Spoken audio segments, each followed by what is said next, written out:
Salut à tous, c'est Neytiri. Aujourd'hui on se retrouve pour la présentation du manga Magus of the Library. C'est parti, générique.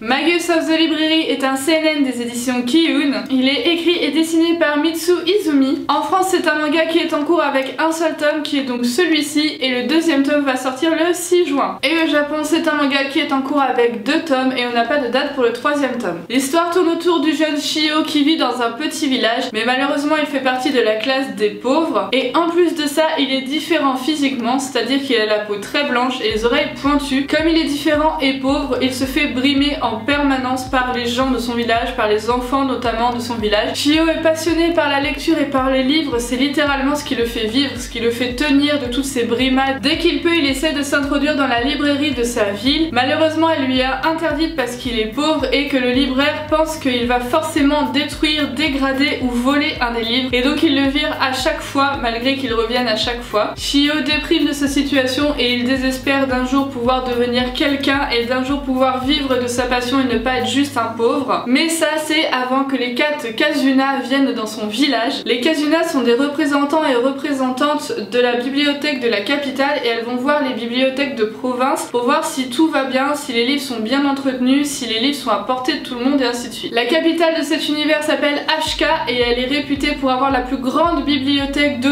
tout l'univers et de regrouper tous les éléments de culture. Shio d'ailleurs rêve de s'y rendre tellement ça le fait rêver. Parmi ces 4 Kazuma, il y en a une qui s'appelle Sedoma et qui va rencontrer le jeune Shio. Elle va être touchée par la passion du jeune Shio et du fait qu'il ait protégé son livre de la pluie. Et elle va donc décider de lui donner des petites leçons et des petits cours pour qu'il puisse accomplir son destin et accomplir son rêve. Alors qu'est-ce que j'ai pensé de ce manga? Tout d'abord, je vais lui donner la note de 4 sur 5. Oui, c'est une très bonne note mais il le mérite largement. Je trouve que c'est un manga sur le thème de la lecture qui est vraiment magnifique et je pense que tous les passionnés de livres, quels qu'ils soient, et de lecture se retrouveront dans ce jeune Shio. J'ai trouvé 4 points positifs à ce manga. Le premier, c'est les dessins qui sont juste sublimes. Il y a plein de détails, ils sont vraiment magnifiques. Les livres sont hyper bien détaillés, les personnages sont hyper bien détaillés, les tenues des Kazuna sont hyper détaillées, il y a plein de petits détails, c'est vraiment sublime. J'ai adoré regarder les dessins. Le deuxième point positif, c'est le fait que ce tome est hyper épais, il fait à peu près 230 pages et c'est vraiment beaucoup pour un manga. Le troisième point positif, c'est le personnage de Shio qui est vraiment très mignon et hyper attachant. J'ai été hyper touchée par ce personnage qui est passionné de lecture et qui lutte contre tout l'univers pour essayer d'assouvir sa passion. Le quatrième point positif, c'est le personnage de Sedoma qui est donc une des Kazuna. J'ai beaucoup aimé ce personnage parce qu'elle est à la fois très douce mais en même temps très sévère sur certains points. Et ce que j'ai bien aimé, c'est qu'elle est pas juste là pour promouvoir vite fait Shio, elle est plus sur l'état d'esprit de lui donner les clés pour qu'il réussisse plutôt que le faire réussir directement. Elle lui donne des petites leçons, des petits cours, des petites choses pour qu'il comprenne comment ça fonctionne et pour qu'il accomplisse son destin, que ce soit lui le héros. J'ai pas trouvé de point négatif à ce manga, par contre c'est un manga qui prend bien son temps. Moi j'aime bien quand ça prend son temps, mais ceux qui sont à fond en mode oui il faut de l'action tout le temps, bah c'est pas un manga comme ça. En conclusion, pour moi c'est un très bon manga dont je pense qu'on a vu que 25% des capacités de l'auteur. À la fin du manga il y a un tout petit teasing pour la suite et je pense vraiment que la suite va être ouf, va être juste géniale et c'est vraiment un manga à côté duquel il ne faut pas passer. Et voilà, c'est la fin de la vidéo, j'espère qu'elle vous aura plu et que j'aurai su vous donner envie de lire ce manga. N'hésitez pas à me dire dans les commentaires si vous avez envie de lire ce manga ou si vous l'avez déjà lu ou même ce que vous êtes en train de lire en ce moment, ça m'intéresse vraiment de voir ce que vous lisez. Je vous invite à nous laisser des petits pouces bleus pour nous dire que vous avez aimé la vidéo parce que c'est comme ça qu'on sait que vous avez aimé la vidéo, donc n'hésitez pas. Vous pouvez nous retrouver sur les réseaux sociaux Instagram et Facebook, les liens sont dans la description et je vous invite à vous abonner si c'est pas déjà fait en cliquant sur le petit rond dans le générique de fin. Et en attendant la prochaine vidéo, moi je vous dis à la semaine prochaine pour de nouvelles aventures. C'était Neytiri, ciao!